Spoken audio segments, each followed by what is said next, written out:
Welcome students, how are you all? I hope so you all will be fine. आज का हमारा topic है sequence of real numbers. जैसा कि आप लोग जानते हैं कि हम रियल एनालिसिस के सारे टॉपिक्स को कवर कर रहे हैं। जो पिछली वीडियोस थी उनमें हमने काउंटेबिलिटी ऑफ सेट्स को कवर किया था। अब हम सीक्वेंसेस पर आ गए हैं। उसकी प्लेलिस्ट भी आपको मिल जाएगी, इसका लिंक मिल जाएगा डिस्क्रिप्शन बॉक्स में। आज हमारा जो टॉपिक है वो है सीक्वेंस ऑफ रियल नंबर्स।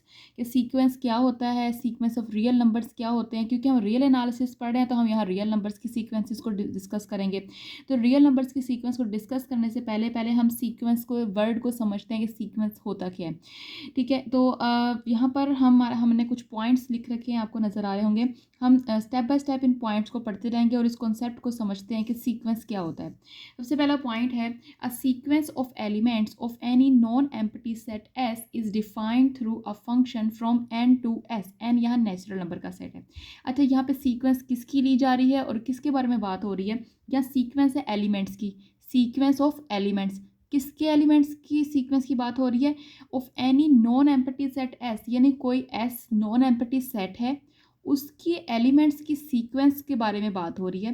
कि अगर कोई नॉन एम्प्टी सेट S है तो इसके एलिमेंट्स की सीक्वेंस किस तरह से डिफाइन होगी?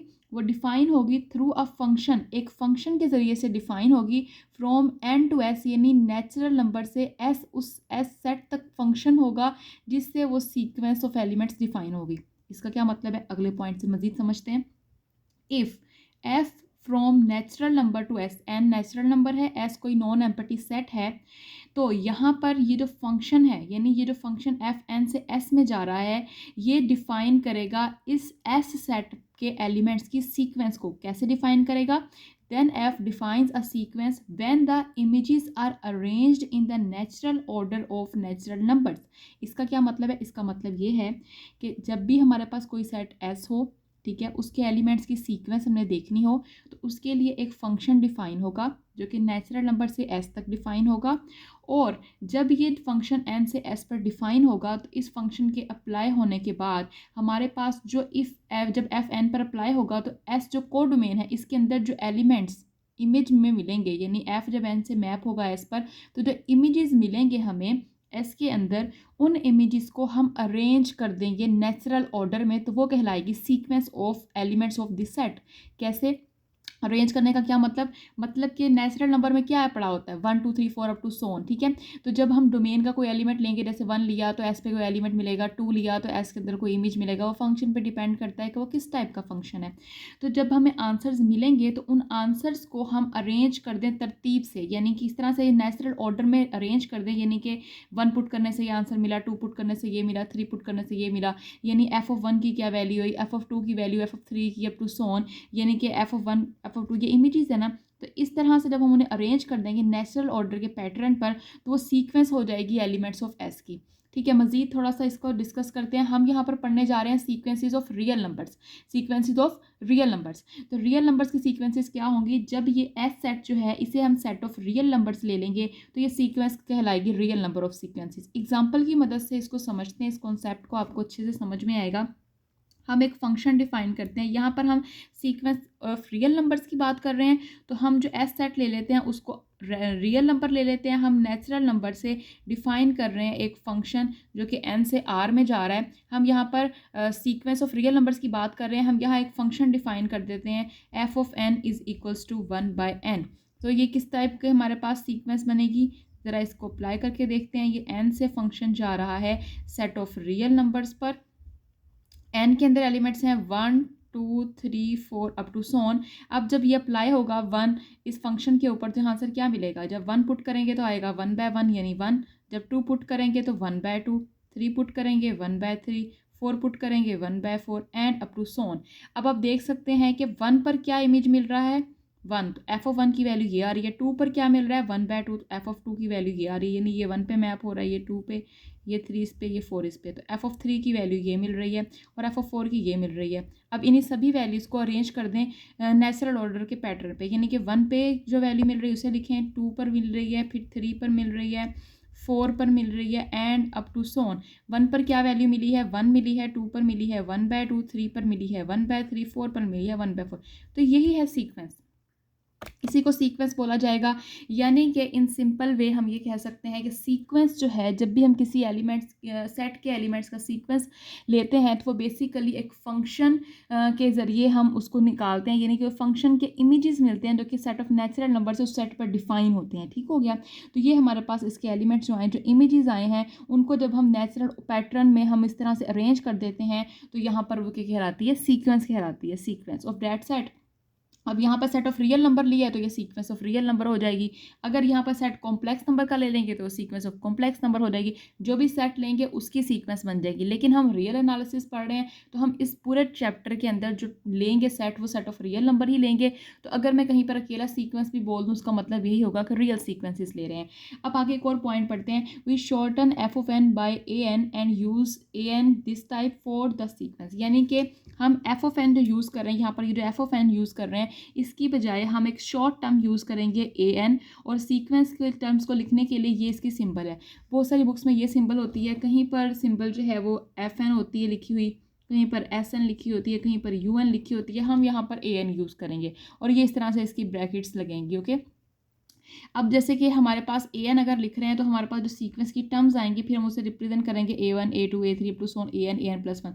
ये जो ए एन होती है सीक्वेंस की nth टर्म होती है। जैसे यहाँ पर हमने ये nth टर्म ली थी सीक्वेंस की, और ये इसके हमारे पास आंसर्स आ रहे थे।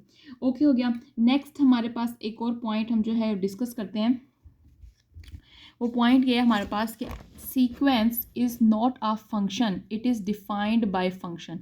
कि जो सीक्वेंस होता है वो कोई फंक्शन ही होता है। आप देख सकते हैं ये सीक्वेंस है हमारे पास, ये सीक्वेंस है, इसकी ये सीक्वेंस की टर्म्स आई हैं। ये कोई फंक्शन नहीं है, ये एक फंक्शन से डिफाइन हुआ है। यानी कि ये एक फंक्शन के एलिमेंट्स, यानी जो फंक्शन अप्लाई होने के बाद जो इमेजेस आ रहे हैं, उन इमेजेस को हमने अरेंज किया नेचुरल ऑर्डर के पैटर्न में। उस पैटर्न के अंदर जो एलिमेंट्स मौजूद हैं हमने उसको सीक्वेंस बोला है। तो सीक्वेंस कोई फंक्शन नहीं होता है और ना ही सीक्वेंस कोई सेट होता है। ये सिर्फ एक किस्म की अरेंजमेंट होती है, इसको हम सेट भी नहीं बोलेंगे। ओके। नेक्स्ट टॉपिक देखते हैं, इसी से रिलेटेड क्या है, रेंज ऑफ सीक्वेंस। कि रेंज क्या होती है सीक्वेंस की। बहुत ही सिंपल सी बात है। The set of all distinct terms of sequence is called its range और रेंज सेट। कि हमारे पास जो सीक्वेंस की टर्म्स आती हैं, जो सीक्वेंस की टर्म्स आती हैं, उन टर्म्स के डिस्टिंक्ट एलिमेंट्स को हम उठाकर एक सेट में रख देंगे तो वो उस सीक्वेंस की रेंज कहलाएगी या रेंज सेट कहलाएगा। कैसे देखें, यहाँ पर एक एग्जांपल है, इसके अंदर आप देख सकते हैं यहाँ पर एलिमेंट्स हैं -3, इसकी ये टर्म्स हैं। फर्स्ट टर्म -3 है, फिर सेकंड टर्म -2 है, -1, ये सीक्वेंस की टर्म्स हैं। अब इनके अंदर आप देख सकते हैं डिफरेंट एलिमेंट्स कौन कौन से हैं, उनको उठाकर एक सेट में रख दें। -3 -2 -1 0, आगे सभी के आंसर 1 1 आ रहे हैं, तो ये इसकी क्या आ जाएगी, रेंज आ जाएगी। ठीक है। तो इस तरह से हम रेंज को डिफाइन कर सकते हैं। अब जैसे फॉर एग्जांपल हमारे पास अगर हमने जैसे एक हमने एग्जांपल ली पीछे 1/n की। ठीक है। तो इसके अंदर हमने देखा था, इसके अंदर जो एलिमेंट्स जब नेचुरल नंबर में 1 पुट करते थे तो 1 आ रहा था, 2 पुट कर रहे थे तो 1/2 आ रहा था। जो पीछे मैंने आपको यहाँ पर देखिए, मैंने आपको एक्सप्लेन करके बताया, ये इस तरह से फंक्शन बनाकर, आपको हर बार ऐसे फंक्शन बनाकर अप्लाई करने की ज़रूरत नहीं है। आपके पास जब nth टर्म होगी तो आप इसी सीक्वेंस बना सकते हैं, उसके अंदर n की वैल्यूज़ पुट कर करके नेचुरल नंबर्स की वैल्यूज़। ओके। तो अब यहाँ पर देख सकते हैं आप, तो यहाँ पे आया 1/2 1/3 1/4 एंड अप टू सो। इसके अंदर देखें सारे एलिमेंट्स ही जो है वो डिफरेंट हैं। तो हम डिफरेंट एलिमेंट्स को एक सेट में रखेंगे, 1 1/2 1/3 1/4 and up to so on. तो ये आ जाएगा इसका रेंज सेट। यानी कि जो हमारे पास डिफरेंट एलिमेंट, इसमें सारे ही डिफरेंट थे, तो इससे हमें भी पता चला कि जो रेंज है वो फाइनाइट भी हो सकती है और इनफाइनाइट भी हो सकती है। जैसे यहाँ देखिए फाइनाइट नंबर्स आए हैं, इधर आए इनफाइनाइट, इसलिए यहाँ मैंने लिखा रेंज में बी फाइनाइट और infinite set without ever being the null set. Null set कभी नहीं हो सकती रेंज, कुछ ना कुछ तो आंसर मिलेगा ही, क्योंकि फंक्शन ये से डिफाइन हो रही है तो कोई ना कोई किसी न किसी एलिमेंट को तो इमेज होगा ना, जाहिर सी बात है। कुछ एग्जांपल देखते हैं फाइनाइट और इनफाइनाइट रेंज की। 1/n सीक्वेंस है, अभी मैंने बताया इसकी रेंज इनफाइनाइट है। नेक्स्ट सीक्वेंस है -1 की पावर n, -1 की पावर n है, इसकी nth टर्म दी गई है, इसके अंदर वैल्यूज पुट करके इसके सीक्वेंस की टर्म्स चेक कर लेते हैं। n की वैल्यू 1 पुट करेंगे तो -1 आएगा, 2 पुट करेंगे +1, 3 पुट करेंगे -1, 4 पुट करेंगे तो 1 अप टू सो ऑन, ऐसे चलता जाएगा। सीक्वेंस की टर्म्स हमेशा इनफाइनाइट ही होती हैं क्योंकि हमारे पास नेचुरल नंबर इनफाइनाइट है, डोमेन नेचुरल नंबर है, वहाँ से इनपुट ले रहे हैं तो आउटपुट भी, जब इनपुट इनफाइनाइट है तो आउटपुट भी इनफाइनाइट ही आएगी। लेकिन जो रेंज सेट है वो इनफाइनाइट सीक्वेंसेस का फाइनाइट भी हो सकता है और इनफाइनाइट भी, क्योंकि रेंज सेट में हम डिस्टिंक्ट एलिमेंट्स लेते हैं। जैसे ये सारे रिपीट हो रहे हैं तो इसके अंदर एक आ जाएगा -1, एक आ जाएगा 1, तो ये हमारे पास आ जाएगी फाइनाइट, इसकी रेंज आई है। नेक्स्ट है 4 सीक्वेंस का क्या मतलब है कि इसके अंदर चाहे n की कोई भी वैल्यू पुट करते रहो आंसर में 4 मिलेगा, यानी कि नेचुरल नंबर के सारे एलिमेंट 4 पे मैप हो रहे हैं। तो इसका मतलब ये जो 4 है इसके अंदर एक ही एलिमेंट है, यानी कि जो भी पुट करते रहो आंसर में क्या मिलना है 4 4 4, यानी कि फर्स्ट टर्म भी 4 आनी है, सेकंड भी 4 आनी है, थर्ड भी 4, नेचुरल नंबर के सारे एलिमेंट 4 4 पे मैप हो रहे हैं अप टू सोन। ये इनफाइनाइट सीक्वेंस है, लेकिन इसका जो रेंज सेट बन रहा है वो हमारे पास सिंगलटन सेट 4 बन रहा है। ये भी फाइनाइट रेंज है। नेक्स्ट है an is equals to last digit of 7 raise to the power n। तो इसकी रेंज देखते हैं। इसमें वो कह रहा है कि ये एक ऐसी सीक्वेंस है जिसके अंदर जब नेचुरल नंबर इसके अंदर पुट करते हैं n की वैल्यूज़, तो जो 7 की पावर n लेने से जो लास्ट डिजिट आएगा उसकी सीक्वेंस बनाएं। तो सबसे पहले देखें, अगर हम 7 की पावर 1 लेते हैं तो हमारे पास आंसर 7 ही आएगा। 7 की पावर 2 लेंगे तो 49 आता है, लेकिन हमें इसकी क्या लेनी है, सिर्फ लास्ट टर्म लेनी है। यहाँ पर जो भी है हमें उसे कोई लेना देना नहीं। 7 की पावर जब 3 लेंगे तो हमारे पास 3 लेंगे तो हमारे पास यानी कि 9 को अगेन 7 से मल्टीप्लाई करेंगे तो लास्ट डिजिट जो आएगा वो हमारे पास क्या आएगा, 7 9 था 63 होता है, तो लास्ट डिजिट 3 आएगा यहाँ पर जो भी आए। उसके बाद 7 की पावर 4 लेंगे, अगेन 7 को इससे मल्टीप्लाई करेंगे, 7 3 21 होता है, यहाँ 1 आएगा, इधर जो भी डिजिट्स आ रहे हैं यानी लास्ट डिजिट 1 आएगा। 7 की पावर अगर हम 5 लेते हैं तो अगेन 7 जो है इससे मल्टीप्लाई होगा, तो अगेन यहाँ पर 7 1 10 7, इधर जो भी डिजिट्स हैं। तो अब आप देख रहे होंगे अगेन 7 की पावर 6 लें तो 7 को जब 7 से मल्टीप्लाई अगेन करेंगे इस 7 को तो आएगा 49। तो आप देख सकते हैं यहाँ पर 7 9 3 1 फिर अगेन रिपीट होने लगे हैं 7 9, यानी कि ये जो सीक्वेंस है हमारे पास ये इनफाइनाइट सीक्वेंस ही है। किस टाइप की सीक्वेंस है, 7 की पावर n के अंदर एलिमेंट्स जो आएंगे सीक्वेंस में वो इस तरह के आएंगे, यानी हमें लास्ट डिजिट्स लिख रहे हैं, यानी कि पावर्स लेने से जो लास्ट डिजिट्स आएंगे वो 7 9 3 1 7 9 3 1 अप टू सोन, ये चलते जा रहे हैं, यानी कि ये लास्ट डिजिट्स आ रहे हैं। लेकिन हमें इसका रेंज सेट फाइंड करना है। रेंज सेट में हम इसके जो है डिफरेंट एलिमेंट्स जो हैं उनका हम सेट बना लेंगे। तो 7 9 3 1 यही बार बार रिपीट हो रहे हैं, तो ये हमारे पास जो सेट है रेंज सेट है और ये फाइनाइट आया है। सीक्वेंस तो हमेशा इनफाइनाइट ही होती है, लेकिन रेंज सेट फाइनाइट भी हो सकता है, इनफाइनाइट भी हो सकता है। नेक्स्ट हमारे पास ये सीक्वेंस है, इसके अंदर टर्म्स ऐड हो रही हैं। इसकी अगर फर्स्ट टर्म लेंगे a1 लेंगे तो वो आएगी 1 ही, जब a2 लेंगे तो वो आएगी 1 + 1/2, जब इसकी थर्ड टर्म लेंगे तो आ जाएगी a3 = 1 + 1/2 + 1/3 एंड अप टू सोन। ये इस तरह से चलती जाएंगी इसकी टर्म्स। तो आप देख सकते हैं हर किसी का सम डिफरेंट आने वाला है। जब डिफरेंट आने वाला है तो वो इनफाइनाइट ही आएगा, कुछ रिपीट हो ही नहीं रहा है, तो रेंज सेट भी इसका क्या आएगा, इनफाइनाइट आएगा, इसलिए ये इनफाइनाइट रेंज का सीक्वेंस है। ठीक हो गया। नेक्स्ट टॉपिक करते हैं, वो है जी बाउंडेड सीक्वेंस। नेक्स्ट हमारे पास है बाउंडेड सीक्वेंस। बहुत ही इंपॉर्टेंट टॉपिक है और बहुत ही इजी भी है, कुछ भी इसके अंदर हमारे पास मुश्किल नहीं है। बाउंडेड सीक्वेंस की डेफिनेशन सबसे पहले देखते हैं। A sequence is set to be bounded if and only if its range set is bounded. कि एक सीक्वेंस जो है वो हमारे पास बाउंडेड कहलाएगा if and only if its range set is bounded, अगर उसका रेंज सेट क्या हुआ, बाउंडेड हुआ। जैसे कि फॉर एग्जाम्पल हमने अभी बहुत सारी एग्जाम्पल्स देखी हैं, जैसे मैंने अभी यहाँ पर आपको एग्जाम्पल करवाई 1/n, ठीक है। ये एग्जाम्पल की इसके एलिमेंट्स आ रहे थे किस तरह के, 1 1/2 1/3 एंड अप टू सोन। ये आपने एलिमेंट्स किए। अब इन एलिमेंट्स के अंदर देखें सबसे हमारे पास जो इसका रेंज सेट है वो हमारे पास क्या आ रहा था, हमारे पास sequence is set to be bounded if and only if its range set is bounded. Range set क्या होना चाहिए, बाउंडेड होना चाहिए। अब इसका रेंज सेट भी यही बन रहा था, क्योंकि इसके अंदर इनफाइनाइट नंबर से सब डिफरेंट है, तो रेंज सेट भी इसका यही आ रहा था। यही देखा हमने अभी अभी, क्योंकि रेंज सेट में हम क्या करते हैं, जो सीक्वेंस के डिफरेंट एलिमेंट्स होते हैं उनको उठा के एक सेट में लिख देते हैं। तो इसके अगर डिफरेंट एलिमेंट्स को सेट में लिखा जाए तो फिर से यही एलिमेंट्स आएंगे एंड अप टू सोन। अब यहाँ पर देखें हमारे पास बाउंडेड होने का क्या मतलब होता है। बाउंडेड होने का मतलब ये होता है कि उसकी अपर बाउंड भी हो और लोअर बाउंड भी हो। ये अगली 2 लाइंस पढ़कर फिर मैं एग्जांपल आपको बताती हूँ, फिर कुछ ज़्यादा अच्छे से समझ आएगी। अगली 2 लाइंस भी पढ़ लेते हैं। A sequence an is set to be bounded above if there exist a real number k such that an less than equals to k। कि कोई भी सीक्वेंस अगर an है तो वो बाउंडेड अबव कहलाएगी अगर यहाँ पर एक ऐसा नंबर एग्जिस्ट कर जाए जिससे कि उस सीक्वेंस की सारी टर्म्स छोटी हों या उसके बराबर हों। n कोई भी नेचुरल नंबर हो सकता है, यानी कि एक सीक्वेंस बाउंडेड अबव हो सकती है अगर उस सीक्वेंस के अंदर एक ऐसा नंबर के एग्जिस्ट कर जाए जिससे उस सीक्वेंस की सारी टर्म्स छोटी हों या उसके बराबर हों। आगे बाउंडेड बिलो की क्या डेफिनेशन है? A sequence A N is said to be bounded below if there exist a real number k such that a n greater than equals to k, कि अगर एक सीक्वेंस बाउंडेड अबव बिलो है तो उसके लिए ऐसा number के exist कर जाए जिससे कि उस सीक्वेंस की सारी टर्म्स बड़ी हों या उसके बराबर हों। A sequence A N is said to be bounded if it is bounded above as well as bounded below. यानी कि इन सबका कंक्लूजन क्या है? हमें चेक करना है कि सीक्वेंस बाउंडेड है या नहीं। सीक्वेंस बाउंडेड तब होगा अगर उसका रेंज सेट बाउंडेड होगा। तो बाउंडेड होने के लिए ज़रूरी है कि वो जो सीक्वेंस है वो बाउंडेड अबव भी हो और बाउंडेड बिलो भी हो। बाउंडेड अबव होने के लिए एक ऐसा नंबर उस सीक्वेंस में हमें ढूंढना है जिससे सीक्वेंस की सारी टर्म्स छोटी हों, और बाउंडेड अबव होने बिलो होने के लिए एक ऐसा नंबर ढूंढना है जिससे उस सीक्वेंस की सारी टर्म्स छोटी हों, बड़ी हों। तो अगर तो हम ऐसे दो नंबर्स ढूंढ लें जिससे कि सीक्वेंस की सारी टर्म्स छोटी हैं और एक ऐसा नंबर भी ढूंढ लें जिससे सीक्वेंस की सारी टर्म्स बड़ी हैं, तो वो सीक्वेंस क्या हो जाएगा? बाउंडेड। अब जैसे मैंने यहाँ पर सीक्वेंस की एग्जांपल ली, हमने सीक्वेंस की बाउंडेडनेस चेक करने के लिए उसके रेंज सेट में देखना है कि हमारे पास कोई ऐसा एलिमेंट मिलता है जिससे उस सीक्वेंस की सारी टर्म्स छोटी और एक ऐसा एलिमेंट जिससे सारी बड़ी हों। यहाँ पर देख सकते हैं सबसे पहला एलिमेंट है 1, उसके बाद आ रहा है 1/2, 1/3, यानी कि 1/2, 1/3 अप टू सोन चलते जाएं तो ये 1 से छोटी वैल्यूज आएंगी, 0 पॉइंट समथिंग कुछ आएंगी। इसका मतलब इस सेट के अंदर सबसे बड़ा एलिमेंट जो है वो 1 है। तो 1 है, इसका मतलब 1 हमें एक ऐसा एलिमेंट मिल गया है जिससे सीक्वेंस की सारी टर्म्स छोटी हैं।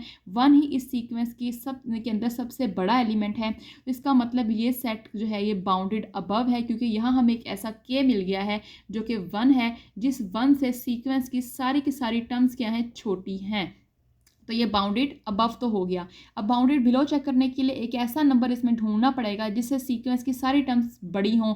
अब देखिए 1/2, 1/3, 1/4, 1/5, 1/6 अप टू सोन अगर चलते जाएं तो ये 0 को अप्रोच कर रहा है या आहिस्ता आहिस्ता 0 के करीब होता जाएगा। तो इसका मतलब कि एंड में जाए कहीं ना कहीं 0 के अप्रोक्सीमेटली आंसर मिल जाएगा हमें। तो इसका मतलब ये इस सीक्वेंस में सबसे छोटा नंबर 0 होगा जिससे कि सीक्वेंस की सारी टर्म्स बड़ी हैं। तो सबसे छोटा नंबर भी हमें मिल चुका है इस सीक्वेंस का, तो ये बाउंडेड बिलो भी हो गया। इसका मतलब इसकी रेंज सेट जो है वो बाउंडेड अबव भी है और बाउंडेड बिलो भी है। तो ये जो सीक्वेंस है ये बाउंडेड हो जाएगा। ठीक है, इसके अलावा और भी एग्जांपल हम चेक कर लेते हैं। जैसे कि साइन एन है, ये एक फंक्शन है। एन की जो भी वैल्यूज हम पुट करते जाएं इसका आंसर जो है वो 1 और -1 के इन बिटवीन ही रहेगा। इसका सबसे छोटा आंसर -1 होगा और सबसे बड़ा आंसर 1, यानी -1 और 1 के बीच में ही आंसर्स मिलेंगे। तो इसका मतलब कि ये जो साइन एन सीक्वेंस है ये हमारे पास बाउंडेड अबव भी है और बाउंडेड बिलो भी है। 1 से बाउंडेड अबव है और -1 से बाउंडेड बिलो है। तो इसका मतलब कि ये हमारे पास क्या है? सीक्वेंस बाउंडेड है। कुछ और भी एग्जांपल्स देखते हैं। पहले अनबाउंडेड सीक्वेंस की डेफिनेशन पढ़ लें, कुछ और टर्म्स हैं जो मैंने आपको बतानी है, फिर एग्जांपल्स और देखते हैं। A sequence is said to be unbounded if it is not bounded. जाहिर सी बात है जो सीक्वेंस बाउंडेड नहीं होगी वो अनबाउंडेड हो जाएगी। A sequence is said to be unbounded above if it is not bounded above, कि एक सीक्वेंस है वो अनबाउंडेड अबव कहलाएगी अगर वो बाउंडेड अबव ना हो। यानी कि इसका मतलब ये है कि अगर कोई सीक्वेंस हमें मिल जाए वो बाउंडेड बिलो तो हो रही हो लेकिन बाउंडेड अबव ना हो रही हो, यानी कि उसके अंदर एक ऐसा एलिमेंट मिल जाए जिससे सीक्वेंस की सारी टर्म्स बड़ी हैं लेकिन कोई ऐसा एलिमेंट ना मिले जिसकी उसकी सारी टर्म्स छोटी हैं, यानी कि सबसे छोटी वैल्यू उस सीक्वेंस की मिल जाए लेकिन सबसे बड़ी वैल्यू ना मिले। छोटी तो मिल गई है तो इस वजह से वो क्या है, लेकिन एक मिली है ना, दूसरी तो नहीं मिली, तो वो रहेगा तो अनबाउंडेड ही, लेकिन हम उसको बाउंडेड बिलो कह सकते हैं क्योंकि छोटी वैल्यू मिली है तो बाउंडेड बिलो है लेकिन बाउंडेड अबव नहीं है। तो जब वो बाउंडेड अबव नहीं होगा तो उसे हम अनबाउंडेड अबव बोलेंगे। उसके बाद है a sequence is said to be unbounded below if it is not bounded below, कि अगर एक सीक्वेंस की जो है बिलो वाली यानी सबसे छोटे वाला एलिमेंट नहीं मिल रहा है तो उसको हम अनबाउंडेड बिलो कह देंगे। लेकिन बड़े वाला मिला हुआ है लेकिन छोटे वाला नहीं मिल रहा है तब भी वो बाउंडेड तो नहीं होगा, उसको हम एक और नाम दे सकते हैं अनबाउंडेड बिलो। ठीक है, यहाँ एग्जांपल देखते हैं। 1/n, इसको मैंने अभी आपको एक्सप्लेन कर दिया। इसका सबसे बड़ा एलिमेंट 1 है क्योंकि 1 से बाकी सारे एलिमेंट छोटे आ रहे हैं। 1/2, 1/3 डिवाइड करते जाए तो 0 तक 0 पॉइंट समथिंग कुछ आंसर आएगा। सबसे बड़ा आंसर 1 है, सबसे बड़ी वैल्यू 1 है तो बाउंडेड अबव तो है। अब क्योंकि 1/2, 1/3 डिवाइड करते जाएंगे तो 0 की तरफ अप्रोच कर रहा है आंसर, तो 0 तक अप्रोच कर रहा है आंसर, तो सबसे छोटी वैल्यू इसकी 0 आ सकती है। तो इसका 1 और 0 जो है इसकी मदद से ये बाउंडेड अबव और बिलो हो रहा है। इसका मतलब 1/n एक बाउंडेड सीक्वेंस है। नेक्स्ट है -1 की पावर n, n की वैल्यूज पुट करें 1 पुट करेंगे -1, 2 पुट करेंगे 1, 3 पुट करेंगे -1 and up to so on. अब आप देख सकते हैं इस सीक्वेंस के अंदर 2 ही एलिमेंट्स आ रहे हैं, एक -1 और एक 1। तो -1 जो है वो हमारे पास क्या है, सबसे छोटा नंबर है, और 1 जो है वो क्या है, सबसे बड़ा नंबर है। यानी 1 से सीक्वेंस की सारी टर्म्स जो हैं वो क्या है, छोटी हैं, और -1 से सारी बड़ी हैं। तो इसका मतलब कि इसकी ये बाउंडेड बिलो भी है और बाउंडेड अबव भी है। 2 raise to the power n देखें तो 2 की पावर चढ़ाते रहें, 2 की पावर 1 लेंगे, 2 की पावर 2 लेंगे, 4 2 की पावर 3 लेंगे, 8 2 की पावर 4 लेंगे, 16 अप टू सो ऑन करते रहेंगे। इस सीक्वेंस के अंदर सबसे छोटी वैल्यू तो 2 है, बाकी ये बड़ा होता जा रहा है। लास्ट टर्म इसकी क्या आएगी, इन्फिनिट तक ही जा रही हैं टर्म्स, और हम नहीं कोई भी एक ऐसा एलिमेंट ढूंढ पा रहे कि जिससे इसके सारे एलिमेंट छोटे हों। सबसे छोटा एलिमेंट तो हमें मिल गया है, 2 है, तो ये बाउंडेड बिलो तो है लेकिन बाउंडेड अबव नहीं है। ये अनबाउंडेड तो है ही है, अनबाउंडेड तो है ही है, उसके साथ साथ ये बाउंडेड बिलो है क्योंकि इसकी सबसे छोटी वैल्यू मिल गई है। बाउंडेड बिलो है और बाउंडेड अबव नहीं है, तो हम इसे लिख सकते, एक और नाम इसे लिख सकते हैं अनबाउंडेड अबव। तो इतने नाम हम इसके लिख सकते हैं। उसके बाद है -1 -4 -9 -16 and up to so on. इसके अंदर आप देख सकते हैं हमने यहाँ पे -n का स्केयर लिया, इसकी पावर चढ़ाई है, n की पावर 1 ली तो -1 आ गया, -n की पावर 2 ली तो यहाँ पे -4 -n टू सो ऑन। अब -1 और ये माइनस इन्फिनिटी की तरफ जाता जा रहा है। आपको पता है कि -1 जो है ये सबसे बड़ा नंबर है, -4 उससे छोटा, -9 यानी ये सारे के सारे छोटे नंबर हैं।